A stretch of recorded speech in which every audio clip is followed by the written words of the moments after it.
ओम नमो भगवते वासुदेवाय। मित्रों नमस्कार। आज आपके सामने मैं एक अति महत्वपूर्ण योग की क्रिया के बारे में जानकारी देने के लिए आया हूं। योग की इस क्रिया का नाम है स्वर योग। इसे स्वर विज्ञान, स्वर साधना या स्वर तंत्र के नाम से भी जाना जाता है। योग की यह एक ऐसी क्रिया है जिसके बारे में थोड़ी सी जानकारी, थोड़ा सा अवेयरनेस रख करके आप जिन भी कार्यों को करते समय इसका उपयोग करेंगे उनमें सफलता सुनिश्चित की जा सकती है। तो आइए इस वीडियो में स्वर योग के बेसिक कंसेप्ट को समझते हैं और अगले वीडियो में स्वर योग का डिटेल क्लास में लेकर के आपके सामने आऊंगा। जैसा कि आप सभी को पता है कि मनुष्य के शरीर में असंख्य नस नाड़ियां विद्यमान हैं। उनमें से 72,000 प्रमुख नाड़ियां हैं। उन 72,000 में से कुछ 100 अति महत्वपूर्ण और उनमें से 3 अतिशय महत्वपूर्ण नाड़ियां हैं जिनको ईड़ा, पिंगला और सुषुम्ना के नाम से जाना जाता है। यह मनुष्य के मेरुदंड, स्पाइनल कार्ड या रीढ़ की जो हड्डी है इनमें पाई जाती है। मनुष्य के शरीर में कुंडलिनी के रूप में जो ऊर्जा विद्यमान होती है और इन चक्रों के अंदर से जो ऊर्जा का प्रवाह होता है वह इन्हीं ईड़ा, पिंगला, सुषुम्ना नामक नाड़ियों के अंदर से होकर के बहता है। ईड़ा का संबंध मनुष्य के नासिका के बाएं छिद्र से, पिंगला का संबंध दाएं छिद्र से और सुषुम्ना दोनों के बीच का जो पैसेज है उसमें बहती है। इसे स्वर विज्ञान क्यों कहा जाता है? श्वास प्रश्वास के दौरान इस पैसेज में फ्लो जो पैदा होता है उसके समय जो ध्वनि उत्पन्न होती है वह भी अपने आप में एक प्रकार से स्वर है। इसी नाते इसको स्वर योग दिया गया है। वास्तव में यह मनुष्य के श्वास की गति से संबंधित जो ज्ञान विज्ञान है वही स्वर योग है। तो जैसा कि मैंने आपको बताया कि ईड़ा का संबंध मनुष्य की नासिका के बाएं छिद्र से और पिंगला का संबंध दाएं छिद्र से है।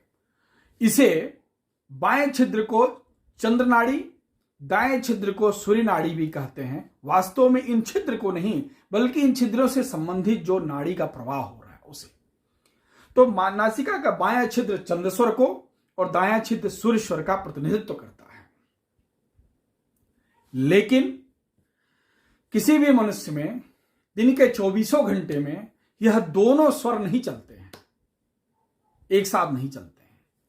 अब आप इस वीडियो के बाद जब भी ध्यान देंगे तो आप देखेंगे कि प्रायः मनुष्य का एक ही स्वर चलता है। लगभग 3/4 या 75 से 80% प्राणवायु का आवागमन नासिका के एक ही छिद्र से हो रहा है। तो जिस छिद्र से नासिका के जिस छिद्र से प्राण ऊर्जा का प्रवाह या आवागमन हो रहा है उस समय उस स्वर का चलना कहा जाता है। अगर बाएं तरफ से ऊर्जा का प्रवाह चल रहा है तो चंद्र स्वर चल रहा है, दाएं तरफ से चल रहा है तो सूर्य स्वर चल रहा है या पिंगला नाड़ी चल रही है। सूर्य स्वर उष्मा का प्रतीक, गर्मी का प्रतीक, ऊर्जा का प्रतीक, परिश्रम का प्रतीक, मेहनत का प्रतीक है। और चंद्र स्वर शीतलता का, शांति का, विचार का, ध्यान का, चिंतन का, आध्यात्मिकता का प्रतीक है। आप जब कभी सुबह उठें तो ध्यान दें तो आप देखेंगे कि नासिका के एक ही छिद्र से श्वास का आवागमन हो रहा है।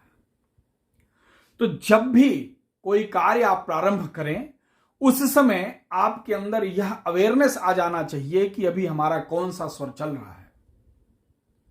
और एक मैं आपको ऐसी लिस्ट अगले वीडियो में दूंगा कि किन कार्यों को चंद्र स्वर के चलते समय करना चाहिए और किन कार्यों को सूर्य स्वर के चलते समय करना चाहिए। अगर उसका अपने जीवन में आप उपयोग करते हैं, उसको फॉलो करते हैं तो आपको अधिकतम सफलता उस कार्य में मिलने का चांस बढ़ जाता है।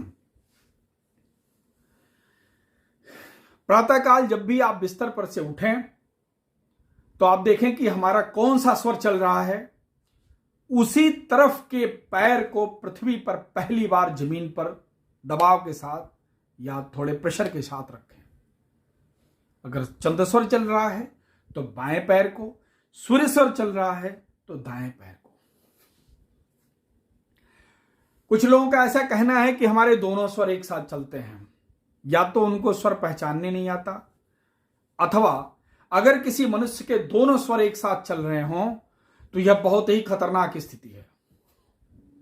आपको तुरंत भगवान का स्मरण करना चाहिए या प्राणायाम स्टार्ट कर देना चाहिए स्वर की गति। अगर दोनों स्वर समान स्वर से चलने लगते हैं तो आप किसी बड़ी मुसीबत में, चाहे स्वास्थ्य संबंधित या किसी बहुत बड़ी घटना आपके साथ होने वाली है, ये जान लीजिएगा। क्योंकि दोनों स्वर सामान्य स्थिति में एक साथ नहीं चलते हैं।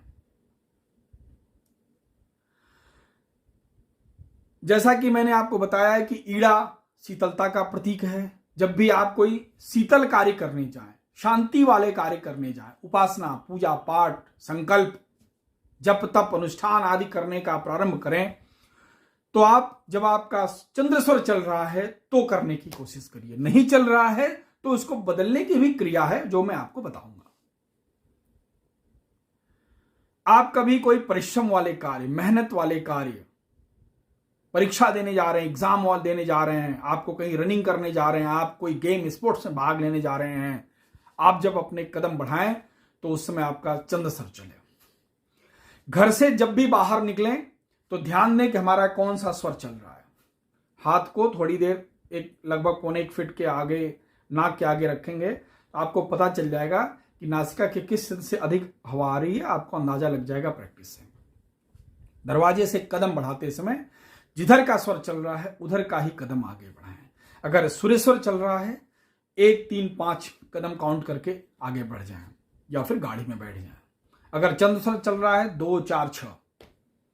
चंद्र स्वर ऋणात्मकता का, निगेटिव चार्ज का प्रतीक है। सूर्य स्वर धनात्मकता का या पॉजिटिव करंट का प्रतीक है। और आपकी जो बीच में सुमना है वो न्यूट्रल है। इन तीनों के प्रवाह से ही आपके शरीर में विद्युत ऊर्जा या प्राण ऊर्जा का प्रवाह बना रहता है। जहां इनका डिस्टर्बेंस है वहां कई सारी परेशानियां आती हैं, शारीरिक व मानसिक। जैसा कि मैंने आपको बताया कि सूर्य स्वर ऊष्मा का, गर्मी का, ऊर्जा का प्रतीक है। भोजन के पश्चात आप बाएं करवट लेटें, ऐसा आयुर्वेद में भी और हमारे वैद्य भी कहते हैं। ऐसा इसलिए है प्रमुखतया कि जब आप बाएं करवट लेटेंगे, चंद्र स्वर की तरफ लेटेंगे तो सूर्य स्वर चलना चालू होगा। और जब सूर्य स्वर चलेगा तो शरीर में ऊर्जा पैदा होगी, ऊष्मा पैदा होगी और जठराग्नि हमारी प्रबल होगी। और प्रबल जठराग्नि ही क्या करती है? प्रबल जठराग्नि ही भोजन के पाचन में सहायक होती है। हालांकि इसका शारीरिक संरचना की दृष्टि से भी एक अनुप्रयोग है। बाएं करवट लेटते हैं तो शरीर के जो पाचक अंग हैं, लीवर, पैंक्रियाज आदि, कार्य सुचारू रूप से करके उसके द्वारा निर्धारित हार्मोन्स का स्राव करने में सहयोगी होते हैं। बट ऊर्जा प्रवाह की दृष्टि से भी ये भी एक महत्वपूर्ण है। इस तरह से आप अपने कार्यों को समझें कि कौन सा कार्य सूर्य स्वर में करना चाहिए, कौन सा कार्य चंद्र स्वर में करना चाहिए, तो आपको सफलता प्राप्त होने में आसानी होगी। गृहस्थों को भी इस कार्य को अच्छी तरह समझना चाहिए कि कौन से कार्य सूर्य स्वर के लायक हैं। उन कार्यों को सूर्य स्वर में ही करने की कोशिश करें। जब भी कभी आप कोई असाइनमेंट साइन करें, नौकरी ज्वाइन करने जाएं, कहीं आपका सिग्नेचर करें, 1 सेकंड के लिए ध्यान दें कौन सा स्वर चल रहा है। कोशिश करें कि आपका चंद्र स्वर चल रहा हो, सूर्य स्वर चल रहा हो, तभी सिग्नेचर करें। जब भी किसी को दान दें, उधार पैसे दें, कोई वस्तु दें, तो कोशिश करें कि सूर्य स्वर चल रहा हो तो दाएं हाथ से दें। अगर नहीं चल रहा हो तो चंद्र स्वर चल रहा हो तो 2 मिनट रुक करके किसी तरह सूर्य स्वर चलाने की कोशिश करें। जो क्रियाएं मैं आपको बताऊंगा उसके द्वारा आप स्वरों का परिवर्तन भी कर सकते हैं। घर से बाहर निकलते समय चंद्र स्वर, सूर्य स्वर का ध्यान दे करके उसी पैर को आगे बढ़ाएं। पूजा पाठ के समय जब चंद्र स्वर चल रहा हो तब जो अगर आप पूजा पाठ करना स्टार्ट करेंगे तो आपका पूजा में मन लगेगा, ध्यान में मन लगेगा, उपासना में मन लगेगा, क्योंकि वहां शीतलता की आवश्यकता होती है। जिस करवट आप लेटेंगे उसके अपोजिट वाला स्वर चलना चालू होगा। इसी नाते भोजन करके बाएं करवट लेटना चाहिए, जिससे आपका सूर्य स्वर, सूर्य नाड़ी या पिंगला चलने लगे और शरीर में भोजन का पाचन स्टार्ट हो जाए। अगले वीडियो में मैं उन सारी क्रियाओं की एक लिस्ट आपको बताऊंगा। सूर्य स्वर में किन क्रियाओं को करना चाहिए और चंद्र स्वर में किन क्रियाओं को करना चाहिए। नमस्कार।